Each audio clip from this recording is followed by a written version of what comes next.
Good morning. ધોરણ 8 વિજ્ઞાન વિષયમાં પાઠ નંબર 13 ધ્વનિ પાઠની આપણે આની અગાઉના લેક્ચરમાં શરૂઆત કરેલી, જેમાં આપણે ચર્ચા કરેલી કે આપણે આ પાઠમાંથી કયા પ્રશ્નો અંતર્ગત ચર્ચા કરવાની છે। પહેલો પ્રશ્ન હતો કે ધ્વનિ કેવી રીતે ઉત્પન્ન થાય છે, ધ્વનિ ઉત્પન્ન થવા માટેનું કારણ શું। તો આપણે પ્રથમ લેક્ચરમાં એના વિશે ઘણી બધી માહિતી મેળવી કે ધ્વનિ ઉત્પન્ન થવાનું મુખ્ય કારણ છે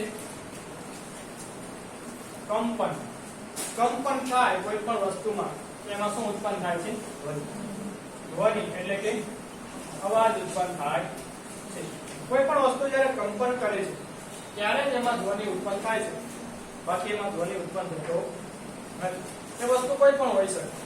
હવે આપણે જોઈ લીધું કે ધ્વનિ ઉત્પન્ન કેવી રીતે થાય છે, તો આવી જ રીતે મનુષ્ય એટલે કે આપણે પણ બોલી શકીએ છીએ।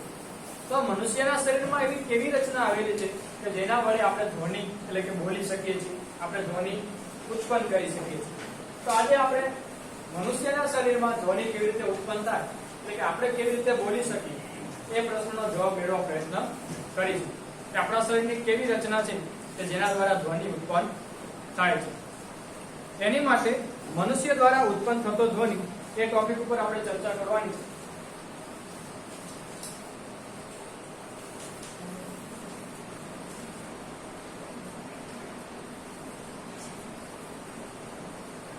એટલે કે આપણી દ્વારા ધ્વનિ કેવી રીતે ઉત્પન્ન કરવામાં આવે છે। આપણે જ્યારે બોલીએ છીએ ત્યારે તમે ગળા ઉપર હાથ મૂકીને અનુભવ કરો। તમે જ્યારે બોલતા હોય ત્યારે તમારા ગળા પર હાથ રાખો તો તમને કંપન અનુભવાશે, ધ્રુજારી અનુભવાશે। એટલે કે બોલતી વખતે ગળાના ભાગ પર શું અનુભવાય છે?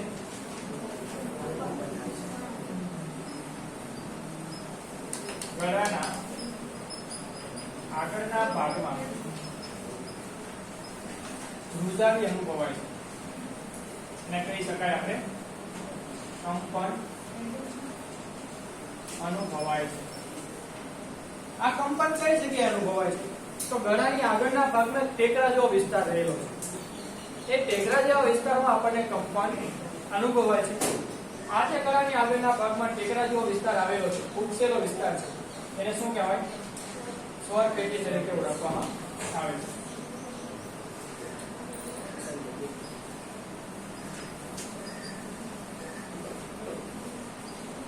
ટેકરા જેવા ભાગને સ્વર પેટી કહે છે। આ સ્વર પેટી છે એમાં બોલવા માટેની આખી રચના આવેલી છે કે આપણે કેવી રીતે અવાજ નીકળે। આ સ્વર પેટી દ્વારા જ અવાજ બહાર કાઢવામાં આવે છે। આપણે બોલવા માટે સૌથી જરૂરી જો કોઈ સાધન છે સ્વર પેટી છે। જો ગળામાં સ્વર પેટી ના હોય તો આપણે બોલી શકતા નથી। તો સ્વર પેટીમાં એવી તો કેવી રચના આવેલી છે કે જેના વડે આપણા મુખમાંથી અવાજ નીકળે છે। હવે જો અવાજ નીકળવાનું પહેલું કારણ શું હોઈ શકે? અહીંયા તો કઈ આપણે વસ્તુ છે ને જેનું આપણે કંપન કરવાનું। એક વસ્તુ છે કે હવા ફૂંકો, તમે હવા હોય, વાંસળી હોય, વાંસળીમાં આપણે હવા ફૂંકીએ તો એમાં અવાજ આવવાનો છે, આવે છે। એનો મતલબ ફેફસા દ્વારા હવા ફૂંકવામાં આવે છે। ફેફસામાં હવા રહેલી હોય ને એ ફૂંકવામાં આવે। તમે જ્યારે બોલો છો ત્યારે તમારા મુખમાંથી શું નીકળે છે? અવાજની સાથે સાથે હવા પણ નીકળે છે। તે હવા સ્વર પેટીમાંથી થઈને નીકળે છે। અહીંયા સ્વર પેટીમાંથી થઈને હવા બહાર આવે છે। તો જ્યારે હવા સ્વર પેટીમાંથી બહાર આવે છે ત્યારે કંપન થાય છે અને અવાજ આવે છે। તો આ જે કંપન થાય છે એ કોનું થાય છે? સ્વર પેટીનું કંપન થાય છે? ના, સ્વર પેટીનું કંપન થતું નથી। સ્વર પેટીની અંદર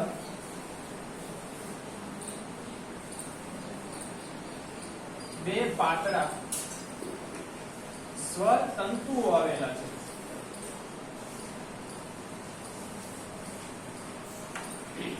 શું આવેલા છે? બે પાતળા સ્વર તંતુઓ આવેલા છે। આપણી જે સ્વર પેટી છે એની અંદર પાતળા બે સ્વર તંતુઓ એકબીજાની નજીક આવેલા છે। હવે એની માટે સમજવા માટે એક આકૃતિ તમે જુઓ। આકૃતિ નંબર પ્રવૃત્તિ નંબર 13.6 જો પ્રવૃત્તિ બુકમાં આપેલી છે એ પ્રવૃત્તિ મુજબ એક જ કદની રબરની બે પટ્ટીઓ અને એકબીજા ઉપર મૂકો। પહેલી પ્રવૃત્તિ છે રબરની પટ્ટી લેવાની અને એકબીજા ઉપર મૂકવાની। એ પટ્ટીને હાથ વડે પકડીને ફૂંક મારવાની છે, જે રીતે આકૃતિમાં દર્શાવવામાં આવ્યું. ધારો કે આવી હોય બે રબરની પટ્ટી, એટલે તમારે વચ્ચેથી કાપી નાખવાની. બે પટ્ટીને હાથમાં રાખીને શું કરવાની છે? ફૂંક મારવાની છે. જ્યારે તમે ફૂંક મારશો એટલે કંઈક એમાંથી અવાજ નીકળશે. તો સ્વર તંતુઓ પણ કંઈક આવા જ છે. બે પાતળા તંતુઓ છે જે એકબીજાની નજીક ગોઠવાયેલા છે. જ્યારે આપણે બોલીએ છીએ ત્યારે ફેફસામાંથી હવા ફેંકાય છે અને ક્યાંથી પસાર થાય છે? બે સ્વર તંતુઓ વચ્ચેથી. જ્યારે બે સ્વર તંતુઓ વચ્ચેથી હવા પસાર થાય ત્યારે સ્વર તંતુમાં ધ્રુજારી અનુભવાય છે, કંપન અનુભવાય છે. અને એ કંપન દ્વારા આપણે અવાજ બહાર કાઢીએ છીએ, આપણે બોલી શકીએ છીએ. સમજાણું? આ સ્વર તંતુની રચના આવી પાતળી બે રચના છે જે આવેલી છે, જે એકબીજા સાથે નજીકમાં જોડાયેલી છે. બંને અલગ પણ નજીક નજીક રહેલી છે. જ્યારે એમાંથી હવા કોષપૂર્વક પસાર થાય ત્યારે સ્વર તંતુઓ શું કરે? કંપન કરે છે. અને આ કંપનના કારણે અવાજ ઉદ્ભવે છે. એ જ પ્રવૃત્તિમાં આગળ બીજી પ્રવૃત્તિ છે. આપણે આવું સાધન બનાવવાનું છે. એક કાગળના ટુકડાને આવી રીતે વાળી દેવાનો છે. એની ઉપરના ભાગમાં એક ચંદ્ર અર્ધચંદ્રાકાર એક વસ્તુ કાપી લેવાની છે. પછી એને આંગળી વચ્ચે આવી રીતે પકડીને આ બાજુથી શું કરશું? આપણે ફૂંક મારવાની છે. જ્યારે આપણે પાછળના ભાગમાંથી ફૂંક મારીએ છીએ ત્યારે આ બે પાતળી તિરાડ વચ્ચેથી શું પસાર થાય છે? જો આ બંને વચ્ચે તિરાડ દેખાય છે, પાતળી એક તિરાડ રહેલી છે, એની વચ્ચેથી હવા પસાર થઈ શકે. જ્યારે તિરાડ વચ્ચેથી હવા પસાર થાય ત્યારે બે સ્વર તંતુમાં કંપન અનુભવાય છે. ધારી લો આ બે આપણા સ્વર તંતુ છે, આ બંને વચ્ચેની પાતળી તિરાડ છે, આમાંથી આપણે ફેફસામાંથી હવા પસાર કરીએ છીએ અને આપણું મુખ છે જ્યાંથી હવા બહાર આવે છે. તો અહીંયાથી તમે ફૂંક મારો એટલે ફેફસામાંથી હવા આવી, એના લીધે બે સ્વર તંતુ વચ્ચેની પાતળી તિરાડ વચ્ચેથી હવા શું થશે? પસાર થશે, જેના લીધે સ્વર તંતુમાં કંપન થશે. આ કંપનના કારણે આપણા મુખ વડે અવાજ બહાર આવે છે. તો સમજાણું કે આપણા મુખમાં સ્વર પેટી દ્વારા અવાજ કેવી રીતે આવે છે? તો સ્વર પેટીની રચનામાં કઈ કઈ વસ્તુ આવેલી હોય છે? તો સ્વર પેટીમાં પહેલા તો એમાં બે આવેલા હોય સ્વર તંતુઓ. આ બંને સ્વર તંતુઓ એ સ્નાયુઓ દ્વારા જોડાયેલા હોય છે. તેના દ્વારા જોડાયેલા હોય છે? સ્નાયુઓ દ્વારા.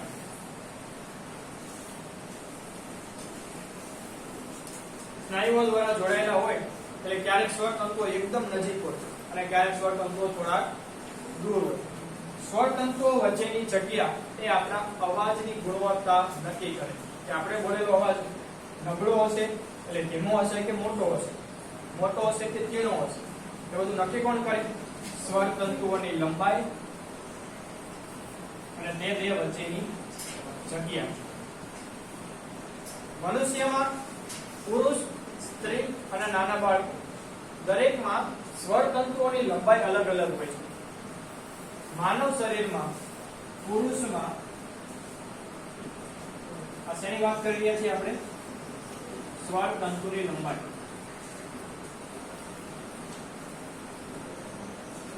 તો પુરુષની જે સ્વર પેટી હોય છે એ સ્વર પેટીમાં સ્વર તંતુની લંબાઈ 20 mm જેટલી હોય છે. કેટલી હોય છે? 20 mm જેટલી. એટલે એની લંબાઈ કેટલી હોય છે? પુરુષની સ્વર પેટીમાં વધારે હોય છે, પણ સ્ત્રીમાં આ સ્વર તંતુની લંબાઈ 5 mm જેટલી હોય છે. કેટલી? 5 mm જેટલી. અને જેમ સ્વર તંતુની લંબાઈ ઘટે એમ અવાજ નબળો પડે અને તીણો બને. તો આપણે જોયું કે લેડીઝ અને ગર્લ્સ નો અવાજ કેવો હોય? તીણો. ત્યારે બોયઝ નો અવાજ થોડો મોટો, ભારે અવાજ હોય. આ થોડો ધીમો અવાજ હોય, આ થોડો ભારે અવાજ હોય. કારણ સ્વર તંતુની લંબાઈ. તમે જો બાળક હોય નાનું, તો નાનું બાળક બોલતું હોય તો એના બોલવા ઉપરથી ના ખબર પડે કે પુરુષ હશે કે સ્ત્રી હશે. ખબર પડે કે છોકરો છે કે છોકરી છે. કારણ શું? એમની સ્વર તંતુની લંબાઈ ઓછી હોય છે. જ્યારે બાળક હોય આપણે ત્યારે સ્વર તંતુની લંબાઈ કેવી હોય? ઓછી હોય. એટલા માટે અવાજ તીણો જ નીકળે. કેવો નીકળે? એટલે ખબર પડે નહીં કે આ બાળક છોકરો છે કે છોકરી. તો બાળકમાં સ્વર તંતુની લંબાઈ ખૂબ જ ઓછી હોય છે, જ્યારે પુરુષમાં 20 mm અને સ્ત્રીમાં કેટલી હોય?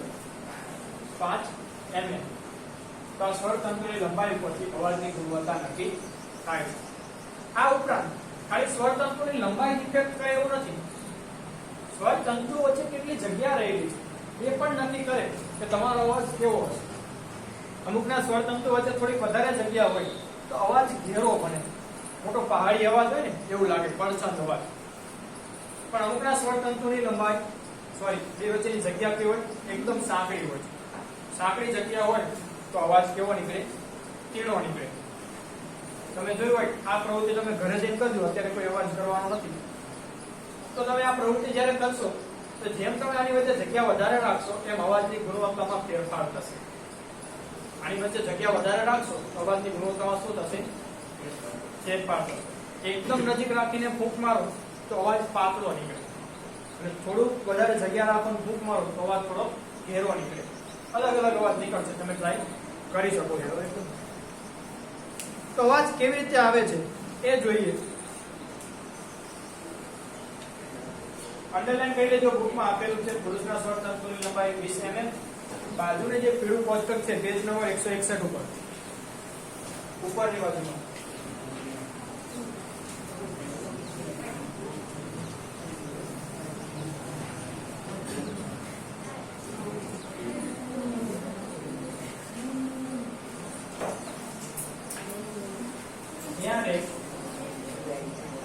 ફેફસા તિરાડ દ્વારા હવા ફેંકે છે ત્યારે સ્વર તંતુ કંપન કરે છે. જ્યારે ફેફસા જે છે એ સ્વર તંતુની તિરાડ દ્વારા હવા જ્યારે ફેંકે છે ત્યારે સ્વર તંતુમાં શું અનુભવાય છે, કંપન અનુભવાય છે. આ કંપનના કારણે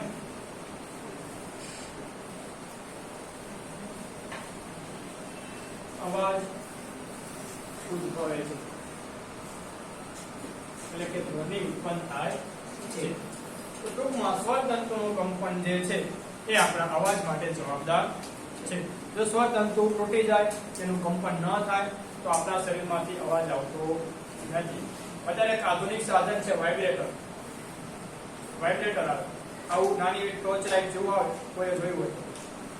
કોઈની સ્વરપેટી ખરાબ થઈ જાય તો એના મુખમાંથી અવાજ નથી આવી શકતો, મુખમાંથી અવાજ ન નીકળે. સ્વરપેટી ખરાબ હોય તો સ્વર તંતુ અંદર વ્યવસ્થિત ગોઠવાયેલા ના હોય કે ધ્રુજારી ન અનુભવતા હોય તો શું કરવામાં આવે કે સ્વરપેટીની અંદર એક નાનો હોલ કરી દેવામાં આવે અને એની સાથે એક વાઇબ્રેટર રાખવામાં આવે. વાઇબ્રેટર શું કામ કરે, તમે જેટલી હવા ધકેલો છો એને અનુલક્ષીને વાઇબ્રેટર વાઇબ્રેટ કરાવે સ્વર તંતુ, અને એ વાઇબ્રેટર ઉપરથી તમે બોલી શકો. ક્યાંક ને ક્યાંક જોયું હશે, ના જોયું હોય તો યુટ્યુબમાં સર્ચ કરીને જોઈ લેજો, અવાજ ઉત્પન્ન કરવા માટેનું વાઇબ્રેટર. તે તમને દેખાશે કે વાઇબ્રેટર કઈ રીતે અવાજ ઉત્પન્ન કરી શકે. હવે જોયું કે આપણે ધ્વનિ તો ઉત્પન્ન થાય છે, પણ આ ધ્વનિ ક્યારેક મોટો હોય અને ક્યારેક નાનો હોય. તો સ્વર તંતુઓ જે છે એ સ્નાયુઓ દ્વારા જોડાયેલા હોય છે.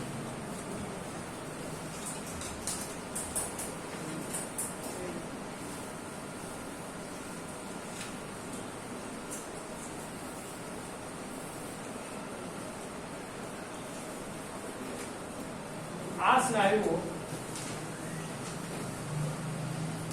સ્વર તંતુ વચ્ચે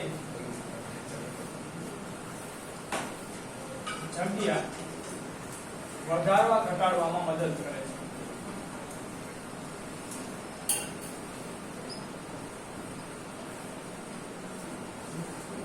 આપણા જે સ્વર તંતુઓ છે એ સ્નાયુઓ દ્વારા જોડાયેલા હોય આપણે સ્વર પેટી સાથે. આ સ્નાયુઓ શું કરે, સ્નાયુ તમને ખબર સંકોચન વિકોચન કરી શકે. આપણા સ્નાયુઓ કેવા હોય, એકદમ લચીલા હોય. તો એ સ્નાયુઓ જે છે એ સ્વર તંતુ વચ્ચેની જગ્યા વધારવા અને ઘટાડવામાં મદદ કરે. આપણે કેટલાક પુરુષો પણ એવા હોય કે જે એકદમ ક્ષીણો અવાજ બોલી શકતા હોય, સ્ત્રી જેવો અવાજ કાઢી શકતા હોય. તમે ટ્રાય કરો તો તમારથી પણ નીકળી. એનો મતલબ સ્નાયુ શું કરે છે, સ્વર તંતુ વચ્ચેની જગ્યા શું કરી દે છે, ઓછી કરી દે. ઓછી થઈ જાય એટલે અવાજ કેવો થઈ જાય, ક્ષીણો થઈ જાય. તમારે મીનીનો અવાજ કાઢવો બિલ્લીનો તો નીકળે કે ના નીકળે, નીકળે. ઘણા વ્યક્તિઓ અલગ અલગ ઘણા પ્રકારના અવાજ કાઢી શકતા હોય. એ અવાજ કાઢી શકવાનું કારણ શું? અલગ અલગ પ્રકારના આજે સ્નાયુઓ જે છે એ સ્વર તંતુઓની જગ્યામાં વધારો ઘટાડો કરી શકે છે. એટલા માટે આપણે ટ્રાય કરી તો આપણે પણ સ્ત્રી જેવો અવાજ કાઢી શકીએ છીએ.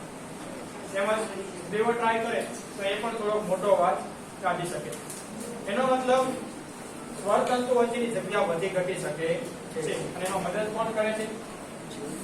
જે સ્નાયુઓ દ્વારા સ્વર તંતુઓ જોડાયેલા છે એની જગ્યા વધારવામાં અને ઘટાડવામાં મદદ કરે છે. તો અત્યાર સુધી જે આપણે જોયું કે અવાજ કેવી રીતે ઉત્પન્ન થાય છે, બરોબર? આપણો એક પ્રશ્ન સોલ્વ થઈ ગયો કે અવાજ કેવી રીતે ઉત્પન્ન થાય. એક તો કંપન દ્વારા અને મનુષ્યમાં સ્વર તંતુના કંપન દ્વારા. હવે બીજા પ્રશ્ન ઉપર આવીએ આપણે કે અવાજનું પ્રસરણ કેવી રીતે થાય. ધ્વનિનું પ્રસરણ કેવી રીતે? હું બોલું તો તમને કેવી રીતે સંભળાય? હું બોલ્યો તો મારા સ્વર તંતુ કંપન પામે, અવાજ નીકળે, ચાલ માની લીધો આપણે. પણ હું જ્યારે બોલું છું તો એ તમને સંભળાય છે કેવી રીતે? તમારા સુધી કેવી રીતે પહોંચે? સંભળવાની વાત તો પછી રહે, પહેલા તો પહોંચવું જોઈએ ને. ધારો કે બે વ્યક્તિ છે એ અને બી. એ વ્યક્તિ અહીંયા ઉભો હોય અને બી વ્યક્તિ છેક સીડી પાસે ઉભો હોય, બારણું ખુલ્લું હોય. અહીંયા બોલો તો ત્યાં સંભળાય કે ના સંભળાય? સંભળાય. એનો મતલબ અહીંયા બોલેલું અહીંયા સુધી કેવી રીતે સંભળાય? કંઈક તો બોલે ને. ધારો કે તમારે એક ગામથી બીજા ગામ જવું હોય તો તમે શેનો ઉપયોગ કરો? વાહનનો ઉપયોગ કરો. બરાબર? તો વાહન શું થઈ ગયું? આપણા પર્યટન માટેનું માધ્યમ થઈ ગયું. આપણે ત્યાંથી ત્યાં સુધી જવું છે, મુસાફરી માટેનું શું થઈ ગયું? માધ્યમ થઈ ગયું. તો અવાજને પ્રસરણ માટે, બોલેલા અવાજને પ્રસરણ માટે કોઈ માધ્યમની જરૂર પડે. આ માધ્યમ ત્રણ પ્રકારના હોઈ શકે: હવા, પાણી અને કોઈ ઘન પદાર્થ. ત્રણેય માધ્યમમાં હવા પ્રસરણ પામે છે. ત્રણેય માધ્યમ, પણ સૌથી વધુ હવાનું પ્રસરણ થાય છે, અવાજનું પ્રસરણ થાય છે હવામાં. હું બોલું છું તો તમને સંભળાશે, છેલ્લે સુધી સંભળાશે. અહીંયા બોલું, થોડું મોટેથી બોલું તો નીચે સુધી પણ સંભળાય. એનો મતલબ હવામાં અવાજનું પ્રસરણ થાય છે. આપણે બોલેલા તરંગો, આપણે કરેલું કંપન એ હવામાં શું કરે છે? પ્રસરણ કરે છે. કંપન થાય ને ત્યારે તરંગો આવી રીતે ગતિ કરે. એ શું કરે? હવામાં પ્રસરણ પામે. પણ એવું નથી કે હું અહીંયા બોલું ને 1 કિલોમીટર દૂર સુધી સંભળાય. હવામાં પ્રસરણ પામે છે પણ ચાલુ છે મેં બોલેલું. હું અહીંયા બોલી ગયો કંઈક વસ્તુ, તે હવામાં તરંગ પ્રસરણ પામતા પામતા દૂર સુધી જતા જાય ખરા? ના જાય. કેમ? આ જે તરંગો છે એ જેમ જેમ દૂર જતા જાય એમ કેવા થતા જાય? નાના થતા જાય. એની ગુણવત્તા ઓછી થતી જાય. હું અહીંયા બોલું, મારા મુખની બાજુમાં તમે કાન રાખો તો અવાજ કેવો સંભળાય? મોટો. જો અહીંયા હું બોલું છું, અહીંયાથી બોલું, બરોબર? મનુષ્ય જેવું લાગી શકે.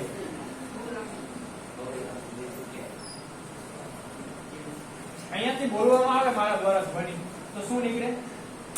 કંપન દ્વારા તરંગો નીકળે. આ તરંગો આગળ જેમ જેમ જતા જાય એમ કેવા થતા જાય?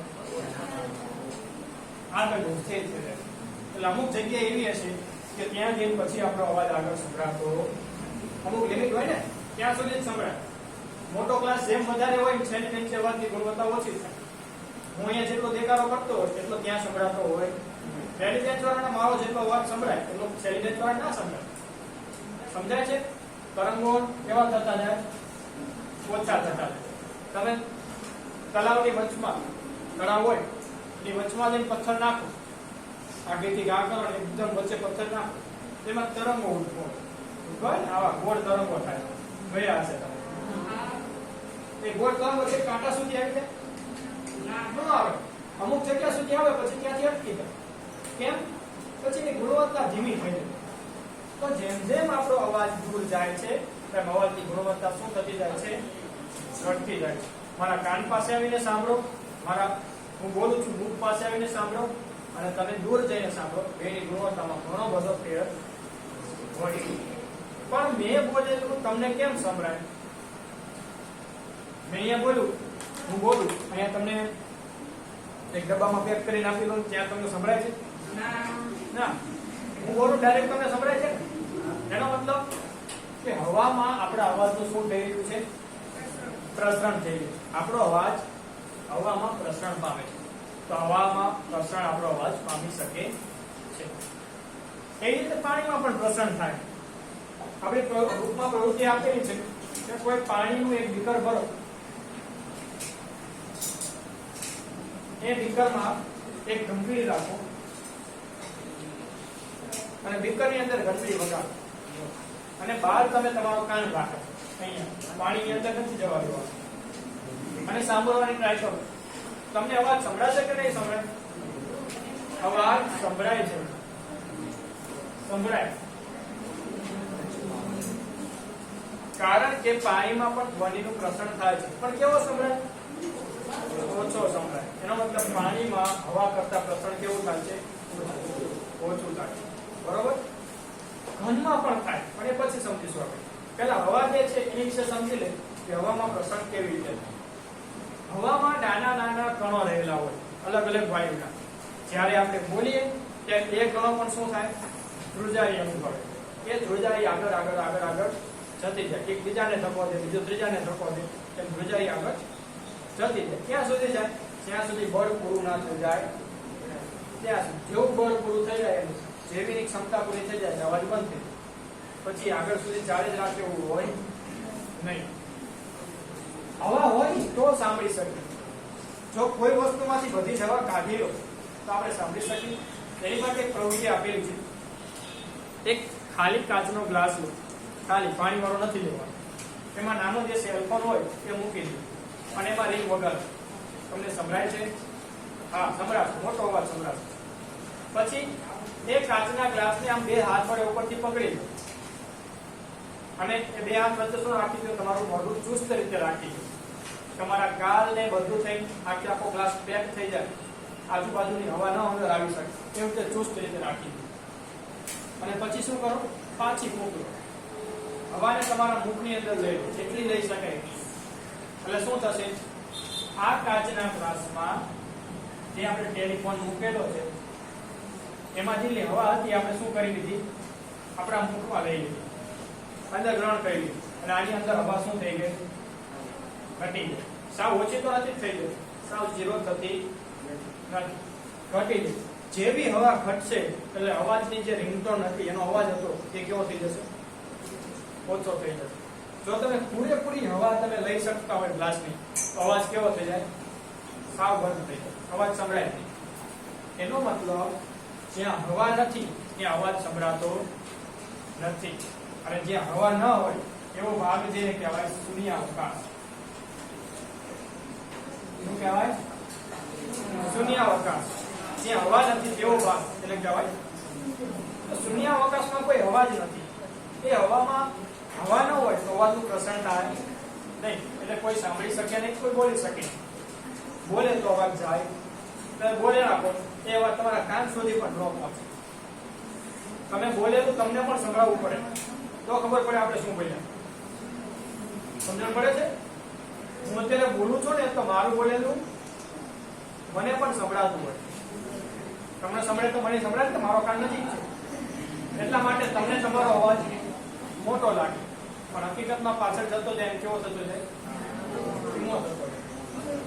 શૂન્યાવકાશમાં જઈએ આપણે, પૃથ્વીની બહારની સપાટી પર હવા નથી, ત્યાં જઈએ આપણે તો હવા ન હોય તો શું થાય? બે અવકાશ યાત્રી ગયા હોય તો બે એકબીજા બોલીને સાંભળી શકે નહીં. કારણ કે હવા નથી તો અવાજનું પ્રસરણ થવાનું નથી. તો અવાજના પ્રસરણ માટે હવા જરૂરી છે અને શૂન્યાવકાશમાં અવાજનું પ્રસરણ થતું નથી. એનો મતલબ શૂન્યાવકાશમાં કોઈ વ્યક્તિ બોલી શકતું નથી, બોલે તો એનો અવાજ નીકળતો નથી. કારણ કે અવાજ નીકળે તો કંઈક કંપન કરવા માટે જોઈએ, એ કંપન કરવા માટેની વસ્તુ જ નથી તો અવાજનું પ્રસરણ થશે. ત્યાં વાત કરવા માટે એમને સ્પેશિયલ બ્લુટૂથ કે ગમે તે વસ્તુ લઈ જતા હોય એ ડિવાઇસ દ્વારા વાત કરી શકે. કારણ કે શૂન્યાવકાશમાં જ્યારે રીતે જાય છે ત્યારે સ્પેશિયલ એનો શૂટ હોય, સ્પેસ શૂટ હોય. તો એની પર તમે જુઓ કે સ્પેસ શૂટમાં એક માથે હેલ્મેટ, એ હેલ્મેટમાં હવા હોય, કારણ કે હવા વગર તો જીવિત રહી શકાય નહીં, તો અંદર તમારે અવાજનું પ્રસરણ થાય, પણ તમે બહાર ના બોલી શકો. અંદર ને અંદર તમારો અવાજ પ્રસરણ પામે, તમે બોલો એ બ્લૂટૂથ દ્વારા બીજાને સંભળાઈ શકે. પણ હેલ્મેટ કાઢીને તમે બોલો તો સામે સંભળાય, કારણ કે શૂન્યાવકાશમાં હવાનું પ્રસરણ નથી, હવાનું પ્રસરણ થશે. સમજાણું? પહેલું જોયું હવામાં અવાજનું પ્રસરણ. હવા વગર બ્લૂટૂથ કનેક્ટ થતું હોય છે.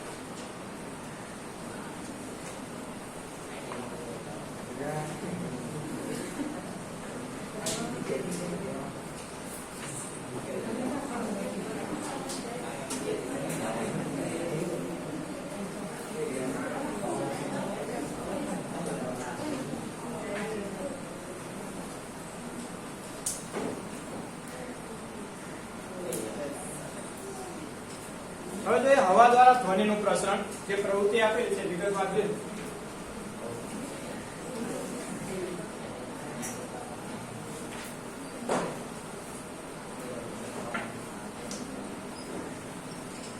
પહેલા તો ધ્વનિનું પ્રસરણ થવા માટે માધ્યમ જરૂરી છે.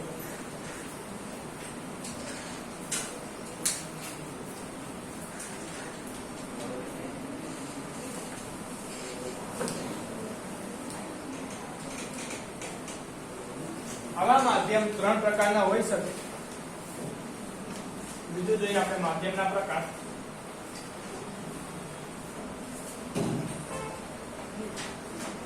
તો પહેલું છે હવાનું માધ્યમ, બીજું પાણીનું માધ્યમ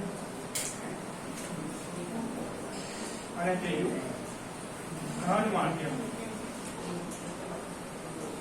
તો સૌપ્રથમ આપણે જોઈશું કે હવાના માધ્યમમાં ધ્વનિનું પ્રસરણ કેવી રીતે થાય છે.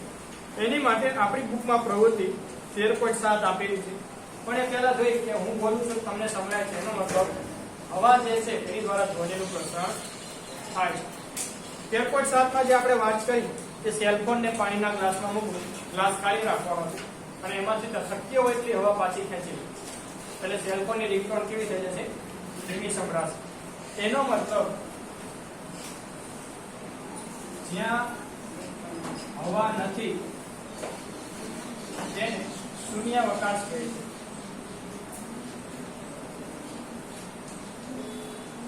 અને શૂન્યાવકાશમાં અવાજનું પ્રસરણ થતું નથી.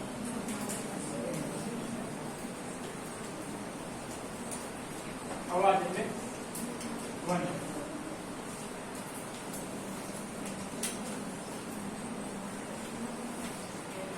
શૂન્યાવકાશમાં ધ્વનિનું પ્રસરણ થતું નથી. હવામાં થાય, પણ જ્યાં હવા નથી એને કહેવાય શૂન્યાવકાશ. યાદ રાખજો, પ્રશ્ન પૂછાઈ શકે એક માર્કમાં કે એવી જગ્યા કે જ્યાં હવા નથી તેને શું કહેવાય?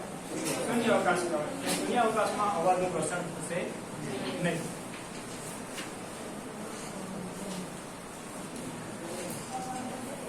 તો ધ્વનિને પ્રસરવા માટે માધ્યમ જરૂરી છે, જેનું પહેલું માધ્યમ જોયું આપણે હવાનું માધ્યમ. બીજું માધ્યમ જોઈએ પાણીનું માધ્યમ. પાણીમાં કેવી રીતે ધ્વનિ પ્રસરણ પામે એની માટે એક પ્રવૃત્તિ આપેલી છે. એક ખાલી બીકર લો, બીકર કોઈ પણ ચાલે, કાચનું હોય, ટબ હોય પાણીનું, જે પણ ચાલે. તેમાં શું કરી દો? પાણી ભરી દો.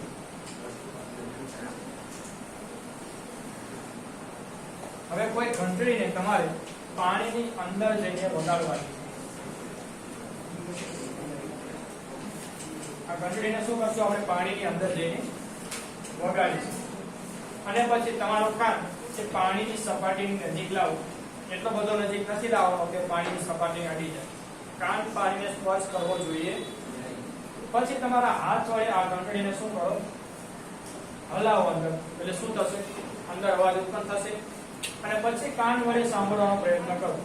શું આપણને ઘંટડીનો અવાજ સંભળાય છે? આ પ્રવૃત્તિ તમે ઘરે ટ્રાય કરજો, અવાજ સંભળાશે. પણ કેવો સંભળાય છે? ઓછો અવાજ સંભળાય છે.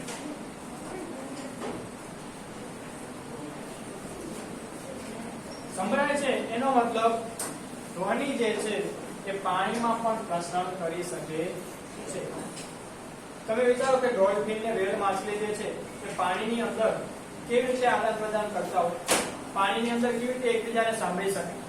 ધ્વનિ છે એ પાણીમાં સંભળાય છે, પણ કેવો સંભળાય છે? એકદમ ઓછો સંભળાય છે. સંભળાય તો છે પણ એની ગુણવત્તા, એની પ્રબળતા કેવી હોય? અવાજ મોટો કે નાનો હોવો એને શું કહેવાય? અવાજની પ્રબળતા. પાણીમાં પ્રબળતા કેવી હોય? ઓછી હોય.